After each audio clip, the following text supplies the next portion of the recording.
All right, so at this portion of Unit 2, you would now want to utilize the formula sheet that's provided for you online in Blackboard in the regular Math 143 class. I'm going to go through this entire set of notes because I feel like it'll just give you another example of me talking you through these particular topics, or you could watch this first and think of this as a nice preview on the topics that you will see in your Math 143 class. So today, this essentially is a preview for Section 6A, 6B, Part 1, and 6B, Part 2, okay?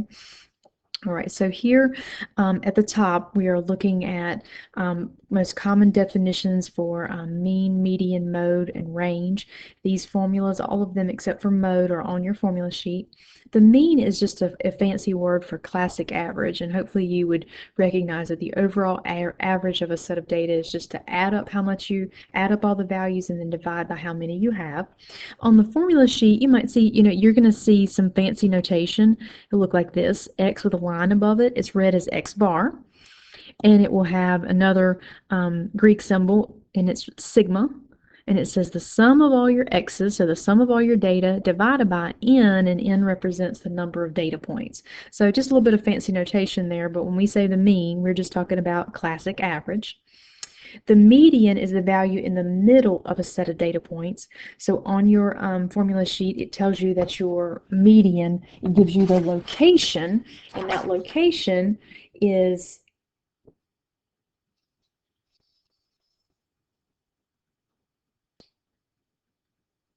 n plus 1 divided by 2. And then below that, you have your mode. The mode is not on your formula sheet because the mode is in reference to a definition. So when you think mode, think most. And mode is the data value that occurs most often. And then range is on your formula sheet. It's the highest data value minus your lowest data value. Okay, it's just a simple subtraction there. All right, so I think I'm going to use this in this data set here in example 1 throughout this entire set of notes, I believe. Yes, I'm using this data set here for these celebrities, their income, and we will be finding various statistics on their incomes. All right, so essentially here on the left-hand side, popular celebrities. On the right-hand side, their income in millions of dollars. This is fairly recent. In 2019, according to Forbes magazine. I went through and found these information online. So in Part A here, it says using this data, we're going to for all of this down here, using this data, we're going to find the following. Part A wants the mean. So the mean just means, like I said before, the notation X bar is to add up all of those X's and divide by the number of data points that you have. So I would be adding up all of these values, and I'm just going to go ahead and tell you I've already done that, and you would arrive at 787 divided by, and then you would count how many celebrities we have here, and I believe that's 3, 6, 9, 10 celebrities. So 787 divided by 10, that'll put us at 78.7. So we're talking about here then $78.7 million. Okay.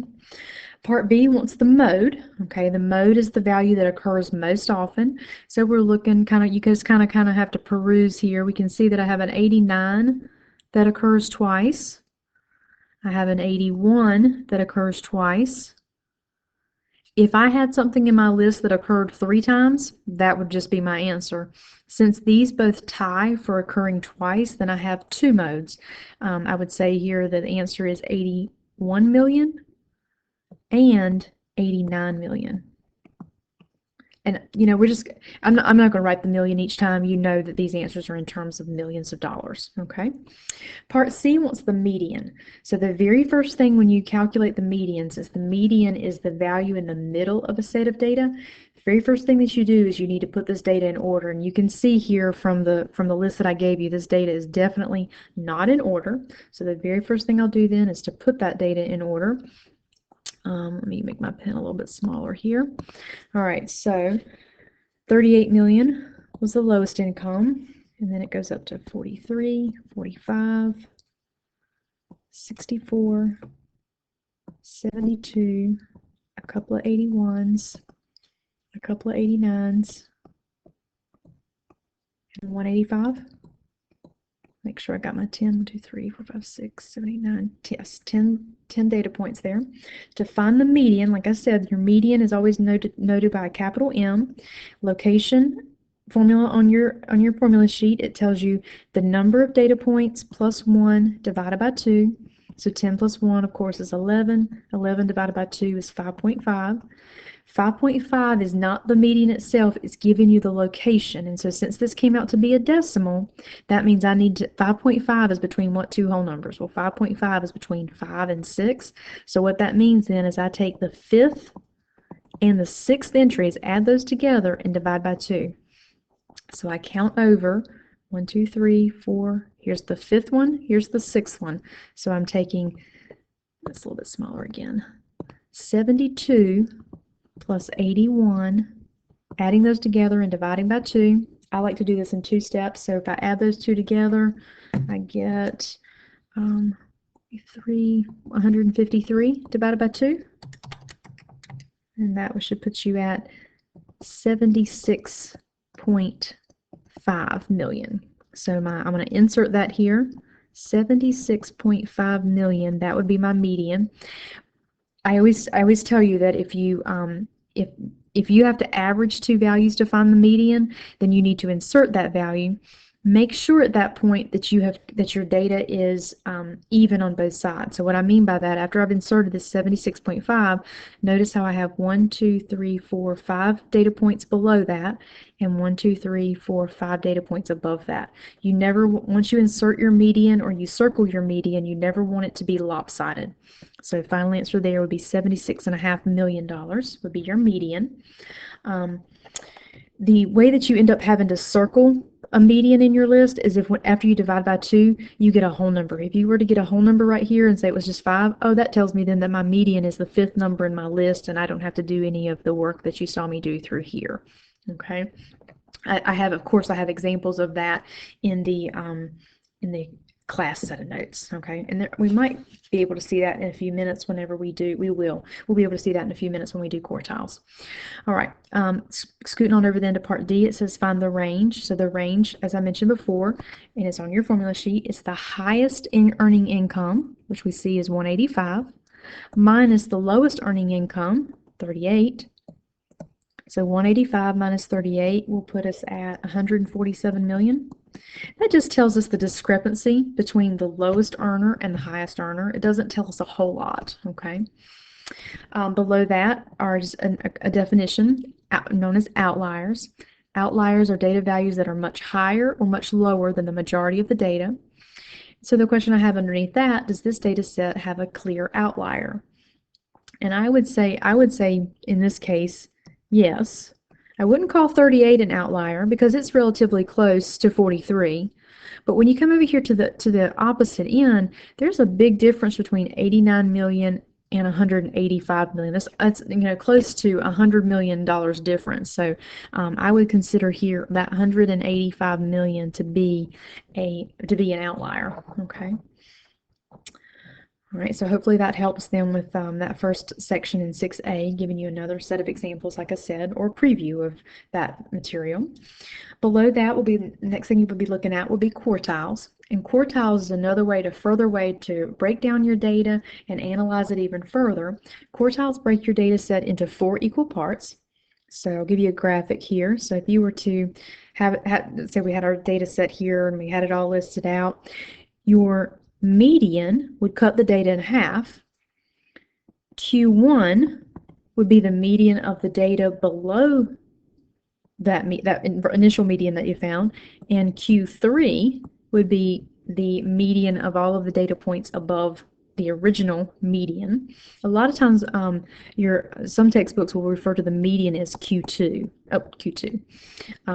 but your book refers it to as the median, which quartiles are nothing more than finding medians. So they will always tell you, like I'm going to always tell you, find the median first, and that's cutting your overall data in half. Then Q1 is the median below that data set, and Q3 is the median above that data set. The nice thing, like I said, about medians or these quartiles is it's dividing your data into 4 equal parts, and it's putting them into 25% increments. So 25% of my data is between Q1 and Q2. 25% of my data is between Q3 and the highest data point, okay? Like I said, there's a three-step process whenever you want to find your quartiles. We'll be doing that here in just a moment. The first thing that you always do is you find the median first, just like we were doing up here in Part C. So you're going to find the median first. When you find it, you're going to circle it or insert it. So find the median first. Now, like I said, I would tell you to circle or insert. Circle or insert. In the example that I have above here, we inserted. But sometimes you'll just circle. You'll see the circling technique in just a moment. After you have found that median and you've circled it or inserted it, your next step is to find Q1. Q1 is the median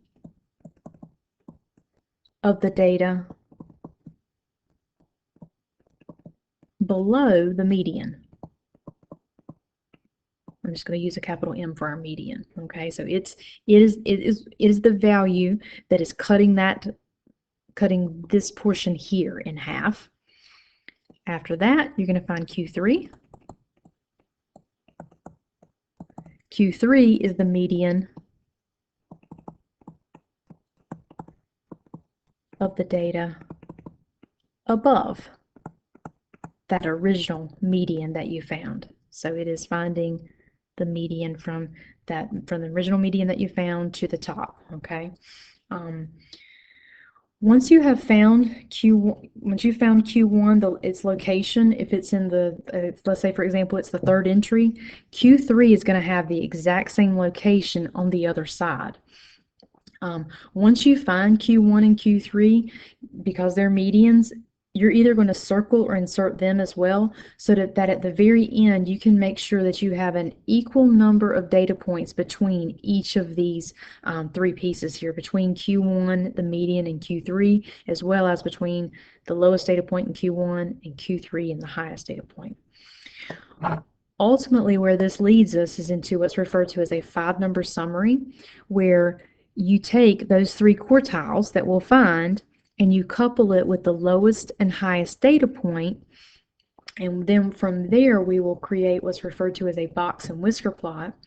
And you may have seen these if you've ever taken a standardized test yourself before, or perhaps you have children that have taken a standardized test score. They a lot of times will show you the distribution of grades in the form of a box and whisker plot. So if you flip it on over to the next page, I'll go through a box and whisker plot for you. I'm still using our celebrity income data. First thing you need to do, because it wants us to find the 5-number summary. I should be specific here. So since it's asking us to find the 5-number summary, I'll need to find those medians that we were just talking about. Anytime you're asked to find a median or quartile, your data has to be in order. So we did that a minute ago, so just take a moment and do that. So it was 38, 43, 45, 64, 72, a couple of 81s, a couple of 89s. I'm just leaving some space here just so I've got it kind of organized for you. All right. All right, your first step is to find the median. We actually already did this on the front page, but I'll run through it again real quick, that there are 10 data points. To find the location, there's 10 data points. I always add 1 and divide by 2. Okay, so that's 11 divided by 2. That's giving you 5.5. Again, if that came out to be a whole number, I'd just go to that particular, if that came out to be a 5, for example, I'd go to the 5th number in my list, 1, 2, 3, 4, 5, and I'd circle it and say, okay, that's my median. But I'm going to show you why that can't be my median. If I've circled that, then there should be the same number of data points below that as is above it. And if you circle that, then you see, oh, I've got 4 data points below that, and I've got 1, 2, 3, 4, 5, basically, data points, but they're celebrities above that. So that cannot be the median. So we knew that to be the case already because that didn't come out to be a whole number. Since it is a decimal, 5.5 is between 5 and 6, so that means I'm taking the 5th plus the 6th number in my list, adding those together and dividing by 2. And we already know then the 5th and 6th numbers were the 72 and 81. Add those together and divide by 2. That was the 153 divided by 2, which landed us at 76.5. So I'm going to come here and I'm going to insert a different color, 76.5. And I can see now I have 1, 2, 3, 4, 5 celebrities below and 1, 2, 3, 4, 5 celebrities above. All right, so now we're ready to find Q1. Let's use a different color. To find Q1, I look now at all of the data points below that particular one, that median. The median that you have, whether you insert it or you circle it, never gets counted. So now to find my median of just these 5 numbers, use your same formula, you're finding a median again. So number of data points plus 1, so 5 plus 1 divided by 2. Well, of course, 5 plus 1 is 6. 6 divided by 2 gives me 3. So that just means I'm taking the third entry. I'm not going to have to do any work here. I'm just going to be able to circle my answer. So the third number in my list, 1, 2, 3, oh, that's 45. Okay, so Q1 is 45. Q3, if you think about it, Q3, there's also 5 entries. So the work would be exactly the same. You would say 5 plus 1 divided by 2. Oh, okay, well, it's also got to be the third entry. So the work for Q1 and Q3 are always going to be the same entries. So if I'm finding the third entry, I'm just finding the third entry on the other side. So 1, 2, 3, that would be this 89 right here. There we go. And now before I, kind of close up here in terms of this problem, I want to make sure that this is now equally spaced out. I've got 2 data points, Q1, 2 data points, my median, 2 data points, Q3, 2 data points. Okay, it's equal all around. If at any point you do a quartile problem and you're not equal all around, you've gotten off somewhere. Okay. So now to kind of wrap up here our 5-number summary, it starts with the lowest data point. So our lowest data point then would be 38, followed by your 3 quartiles. So Q1, 45, the median, 76.5, Q3, 89, and then you conclude with the highest data point, 185. So that's our 5-number summary. Taking this now one step further, we're going to do a box and whisker plot in reference to this data. So I'm just going to start here on the bottom at 0, and I'm going to count by 20s. You need to be sure that whenever you are doing your box and whisker plot down here, that when you're labeling this axis, that should always be equally spaced. You can't start counting by I don't know, 10s, for example, and oh, I ran out of room, so now let me start counting by 50s. That's not legal. You have to be equally spaced. So 60.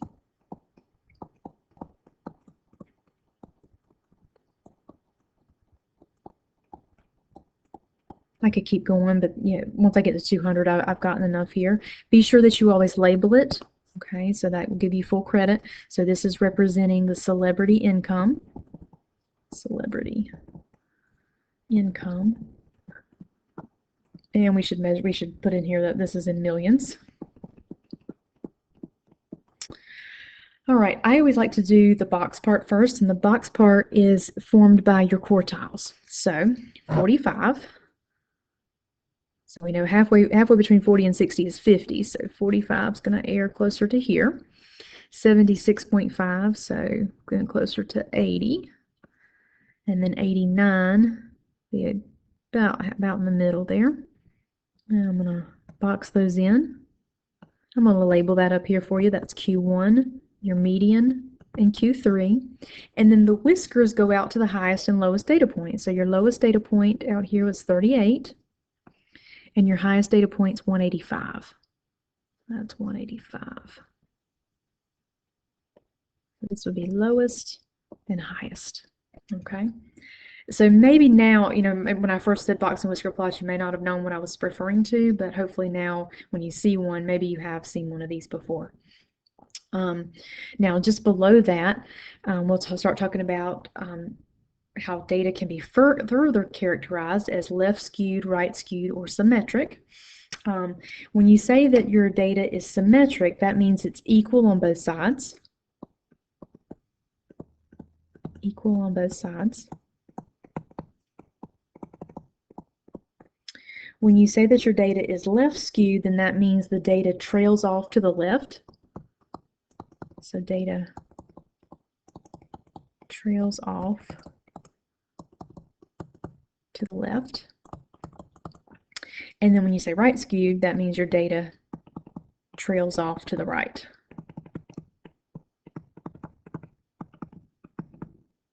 There are two types of graphs that we'll be looking at in this particular unit. The Box and Whisker Plot's the first, and then there will also be a normal curve.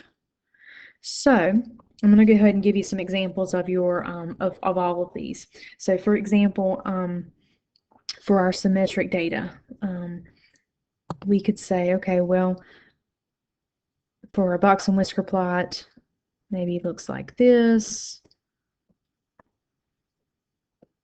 And essentially my tails, smaller over here, there we go. My tails over here are basically the same length. This is a normal curve where we're moving forward.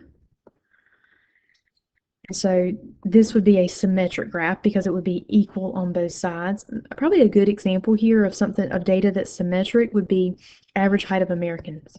Average height, maybe of American women. American women. Okay. I believe if you look that up online, I'm fairly certain. I know the average height of American men is normally distributed. I'm pretty sure that American women would be the same as well. Okay. For left skewed, to give you some examples here of what do graphs look like that are left skewed. Again, here's your Box and Whisker plot. So here's our box. You would have a tail over here on the right, but you're going to be trailing off on the left, so your tail is going to be much longer on the left side. Okay, so wherever your tail is the longest, your whisker is the longest, then that's where then that means that you are left skewed. Okay, as far as a normal curve, it would look something like this, that it's more. This is giving you a foreshadowing. When I'm doing these normal curves down here, it's giving you more of a foreshadowing into section 6C, but I think it's worthwhile just so you get a little bit of exposure to it. This would be an example of a normal curve that's trailed off to the left. Example here would be homes with foreclosure. Home prices. I'm trying to think of something that would be. Oh, okay, I see. That would be a good example. Like if you had home prices, but then say for example you've got homes in a neighborhood that are for sale, and then maybe one in the neighborhood or a couple in the neighborhood have gone under foreclosure. The foreclosure homes typically are or can be a lot lower price than a typical home in the neighborhood, and so those foreclosure homes could be taking the average price of the house and pulling it down. So we'll just say home prices with a foreclosure, like in the neighborhood, for example. All right, and then to be right skewed would just be the opposite here. So you've still got your Box and Whiskers, but you are this time the tail is going to be considerably longer on the right. I'm always going to make sure that you're going to be able to tell the difference between something that's symmetric and something that is left and right skewed. The tail is going to be considerably longer. For right skewed, you could have, as far as the normal curve, something more like that, and you would be looking at the income of MBA grads. So Masters in Business Administration, so MBA grad income. Depends on where for example, you would have this average income, but you're going to have some people that are very fortunate enough to come right out of college and maybe get into an urban city location and hit it hit it really big in terms of their income, and then others have to start at perhaps a more modest income in the beginning. So those few that are lucky enough to start off at a 6-digit income would be skewing that data to the right. Okay. So now a question that I have down here below that, would you consider the celebrity data above to be left skewed, right skewed, or symmetric? So now with all of that I've said here, looking back at this graph, would we characterize it as being symmetric, left skewed, or right skewed? Hopefully you would agree with right skewed, because my tail over here is considerably longer over here on the right. It's definitely not symmetric. My tail's considerably longer over there on the right, so hopefully you would consider this to be right skewed. Okay. And then let's flip it over then to the last page. At the top, we're going to use that celebrity income data to answer these questions.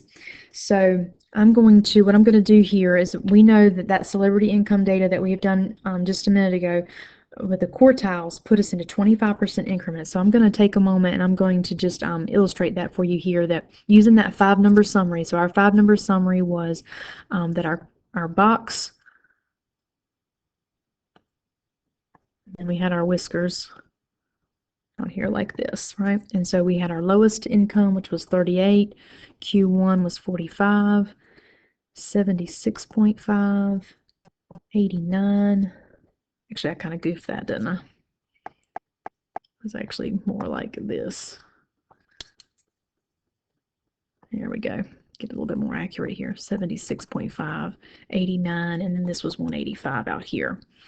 My point then above that, since these are quartiles, is that 25% of my data is from, let's come up here and label this too. Let's do that first. Remember, this is Q1. Oh, that's not Q1. Sorry. Get myself. All right. Remember, this is your lowest data point. This is Q1. Here's your median, Q3, and here's my highest data point. And so, as I was mentioning, these quartiles are dividing you into 25% increments. So 25% of your data is between each of these values here. Utilizing now this picture, and that's nothing more than me just copying over your box and whisker plot from the previous page, we can now answer some more detailed questions. So in number 1 here, it says, what percent of the celebrities made over 89 million? So here's your 89 million. Okay, over that, 25%. What percent of the celebrities made less than 89 million? So here's your 89 million, percent less than that, 25, 25, 25, 75%. Number 3, what income range do the middle 50% of the celebrities earn?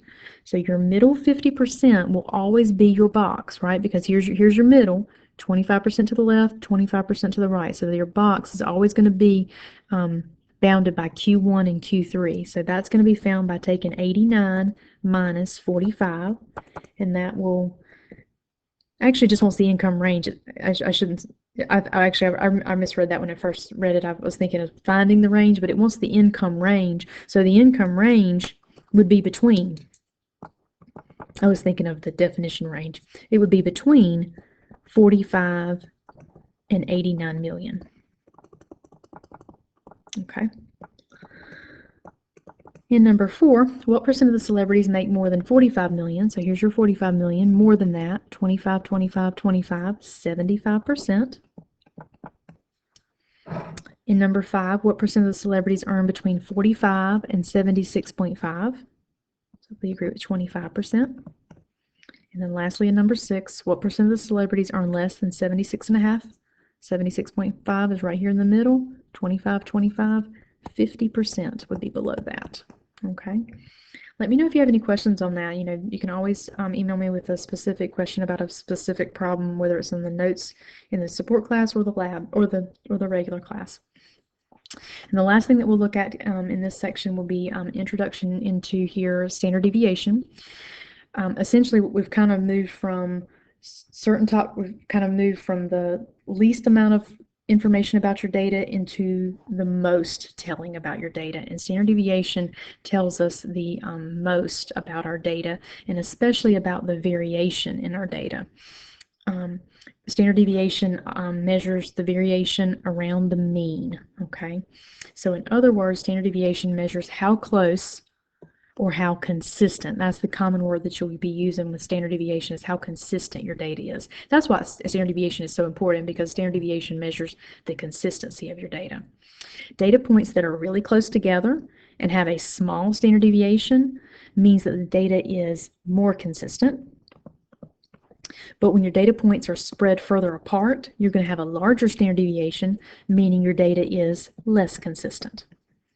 The formula for standard deviation is below here. It's on your formula sheet, so you don't have to memorize. You don't have to worry about memorizing it, but it looks ugly. It's the square root of the summation of your x minus x bar squareds divided by n minus 1. Just to let you know, we'll be using a table, and this will be very manageable. N just represents the number of data points. X is a single data point. X bar is just your average, like we were finding on the front page. So again, I used our celebrity data.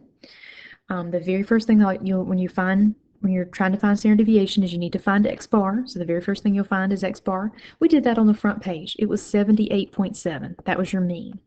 So now what needs to happen is that going through this table, the first column is x minus x bar. The first column is the data. The data can be put in order or not in order. I just put it in the order that it was listed in the table itself, okay? But if you want to put it in order, you can. So now from here, it says take your data and subtract x bar. So the first entry would be 89 minus 78.7. And so you would just throw that in your calculator and you would get 10.3. The next one, you would do 38 minus 78.7. And that would give you a negative 40.7. And you would keep working you would continue with all of these numbers subtracting 78.7. So I would get negative 35.7. I'm just going to continue down.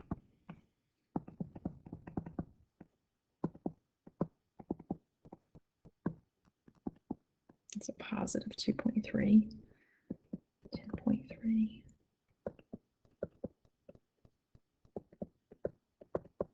I always recommend that you do this.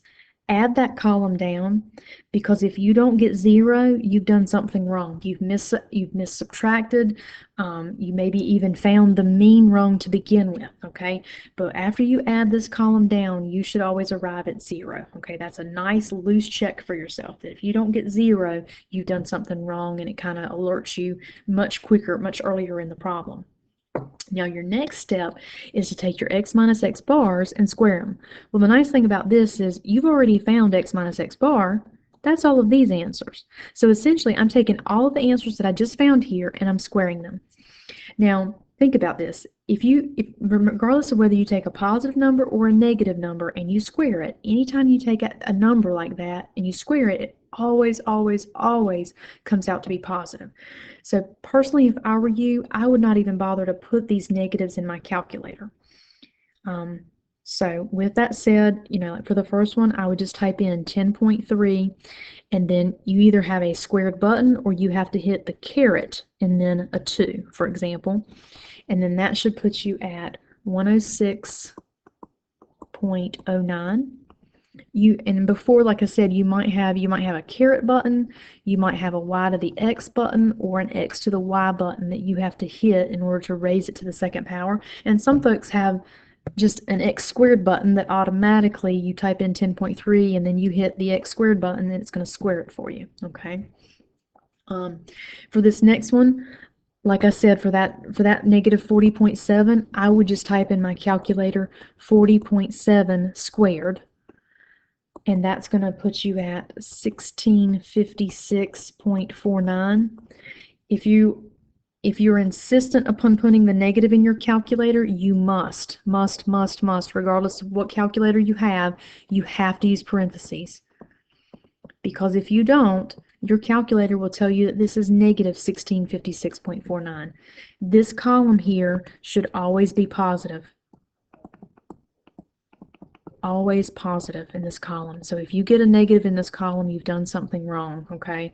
And like I said before, don't even bother to put the negatives in your calculator. So now for the next one, if you were going to put that negative 35.7 in your calculator, you would have to do it like this, parentheses, negative 35.7 squared. But again, I wouldn't. I just would type in 35.7 squared, and you should arrive at 1274.49. Then you're taking 2.3 squared, so that's 5.29. I'm just going to continue down.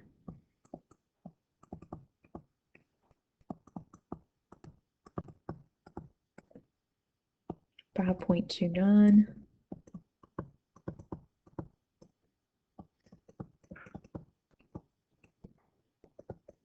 Once you have these values, add it all together. I've already done that, so that should put you at 15,850.1.